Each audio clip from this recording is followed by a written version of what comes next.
Buenas tardes, estudiantes de octavo básico. Especialmente saludo al octavo B y al octavo A, los dos cursos. Espero que estén bien. El video básicamente explica la guía que se entregó esta semana. Así que es una guía básicamente que trata de una evaluación formativa. ¿Qué quiere decir con esto? Que yo quiero evaluar lo que han aprendido durante la unidad que la unidad que hemos estado trabajando, que es la unidad número 2, que es de América colonial, en Chile colonial. En pocas palabras, esto no tiene nota, es para ver cómo van aprendiendo, cómo va su aprendizaje en torno a esta nueva forma de enseñar que es a través de vía remota. Así que no se preocupe, no se altere, no se desespere porque es un trabajo que te puede llevar una nota, no. Es básicamente una evaluación formativa, es para saber cómo van avanzando ustedes en torno a este, como le digo, a este proceso de aprendizaje vía remota. Así que yo le presento a la guía ahora. Eh, ya. Como le decía, es una evaluación formativa. ¿Qué quiere decir con esto? Es evaluar los procesos que ustedes van adquiriendo. Objetivo de aprendizaje, analizar el proceso de formación de la sociedad colonial americana, considerando elementos como la evangelización, la esclavitud y otras formas de trabajo no remunerado. Por ejemplo, la encomienda imita los roles de género, la transculturación, el mestizaje, la sociedad de casta, entre otros. Actualmente les tengo que explicar que estamos en un concepto que se llama priorización de aprendizaje, que básicamente se pasa en lo más importante del currículo. Entonces, esto es lo más importante. Así que, bueno, ahí están las instrucciones, el Classroom, cómo enviarlo, si tienen alguna duda en mi correo electrónico, sino a través del Classroom. Entonces, la primera pregunta dice, completa la pirámide de la población de la sociedad colonial y escribe sus principales características. Usted tiene que, primero que todo, hay una sociedad colonial, una sociedad de casta, una sociedad estamental. ¿Qué significa sociedad estamental? Que se divide por estamentos. Y estos estamentos no tienen un concepto de movilidad social, como es actualmente. ¿Por qué movilidad social? Es decir, no hay movimiento dentro de la sociedad. Tú naces esclavo y toda la vida vas a ser esclavo. Pero ahora no, ahora actualmente hay una movilidad social, porque a medida que tú vas aprendiendo, vas estudiando, vas adquiriendo habilidades y trabajo, vas a poder alcanzar a otra clase social. Clase baja, clase media, clase alta, que es las tres clases más marcadas que hay dentro de nuestra sociedad chilena. Entonces, usted tiene que completar con la información que hemos estudiado durante la unidad número 2, qué clase o qué estamento se compone y explicar sus características o mencionar sus características. Esa es la primera pregunta. La segunda dice, observa la siguiente imagen y responde. Ya usted tiene que, en base a la imagen que aparece ahí, ¿qué concepto de la sociedad colonial se puede aplicar al análisis de la imagen argumenta?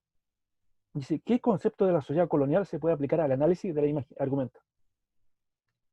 Usted en base a lo que hemos visto y en base a esta interpretación, porque muchas veces la historia no solamente se menciona en relato. La historia no es relato. La historia es comprender el presente a través del pasado. Es decir, ahí está la importancia de la historia.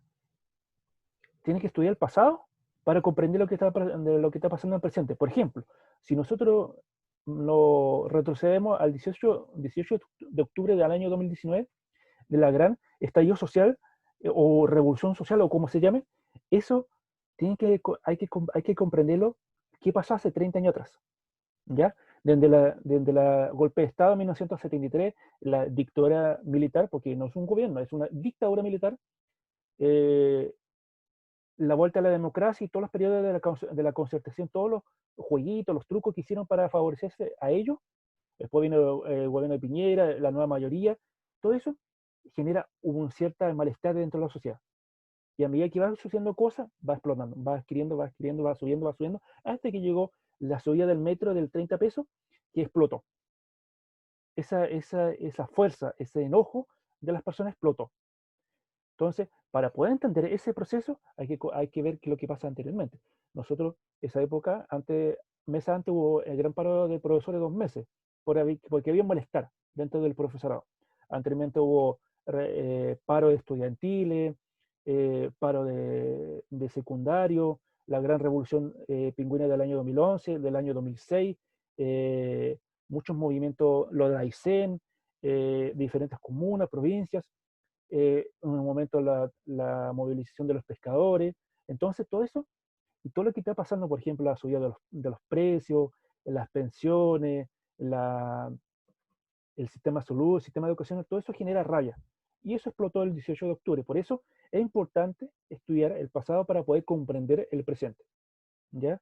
Por ejemplo, para visualizar lo que está pasando ahora actualmente en Argentina, de la crisis económica que están viviendo, hay que retroceder en el año 2001, cuando fue la gran corralito de los bancos, que generó una gran crisis económica y generó una inestabilidad económica y política. Por lo tanto, por eso, en base a esto de la sociedad colonial nosotros tenemos que entender qué es lo que pasa actualmente. Por ejemplo, también otro ejemplo más claro es el conflicto mapuche. El conflicto mapuche que actualmente se está viendo mucho enfrentamiento entre las fuerzas del Estado, los agentes del Estado contra los mapuches hacia ellos, es por una causa principal que se da en 1800, o sea, disculpe, en el siglo XIX, durante el proceso de los conservadores, donde comenzó esta expansión, y durante los liberales también, esta expansión territorial de la pacificación de la Araucanía, que es básicamente la ocupación de los terrenos mapuches para que pase a mano del Estado. Y eso generó conflicto, y que hasta los días de hoy sigue existiendo. Se precarizó y se profundizó durante la reforma agraria de Eduardo Frei Montalva y de Salvador Allende. Y eso conllevó a que los mapuches nuevamente se levantaran a exigir los terrenos que le pertenecen a ellos. Y por eso todos estos conflictos, toda esta muerte, enfrentamiento, muerte de personas, es por eso.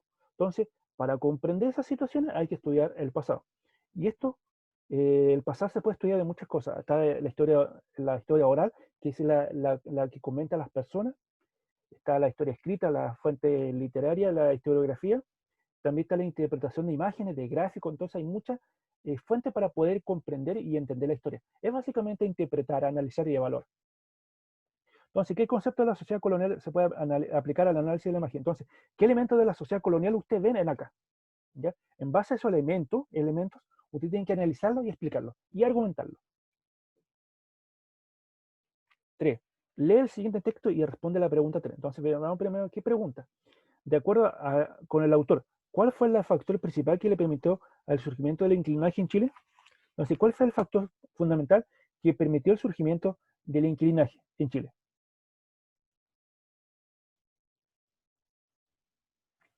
Bajo el impacto de las exportaciones de trigo y coincidiendo con un crecimiento demográfico, aumentó el valor de la tierra y los arriendos se encarecieron.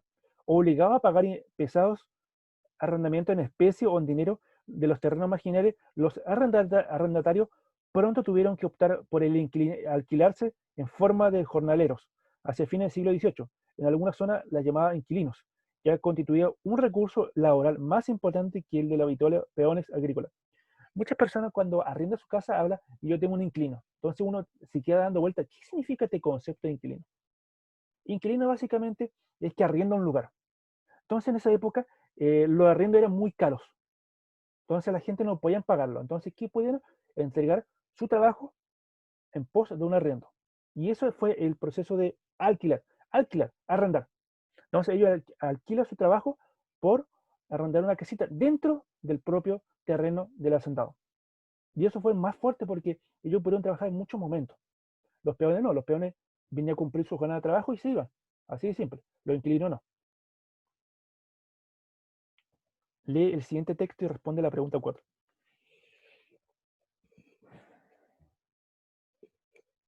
La pregunta 4 dice, ¿qué aspectos caracterizan a las zonas rurales del siglo XVII? Lee el siguiente texto y responde la pregunta 4.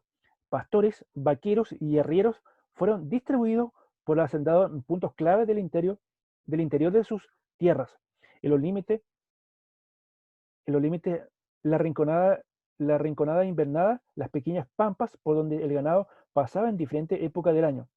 El paisaje característico del campo chileno del siglo XVII, gran parte del siguiente que nos han dejado viajeros, descripciones de la época, se ve en gran medida a ello. Muy modestas casas de administradores, graneros y corrales. Los trabajadores y habitantes de la hacienda, repartidos en grupos de 2 o 3 ranchos, distantes uno de otro y a veces en increíbles lugares dentro de la misma hacienda. El viajero caminaba leguas para encontrar un par de ranchos y así se repetía el paisaje en jornada de días enteros. Entonces usted en base a lo que aparece acá, usted tiene que, ¿qué aspecto? ¿Cuáles son los elementos que caracteriza a una zona rural del siglo XVII? Eso sería a grandes rasgos la evaluación formativa. Así que espero que le vaya bien. Cualquier duda que tenga, usted me la hacen a través de mi correo electrónico y la entrega por la misma vía. Así que lo espero. Espero que estén bien y que pasen unas buenas fiestas patrias junto a su familia. Nos vemos.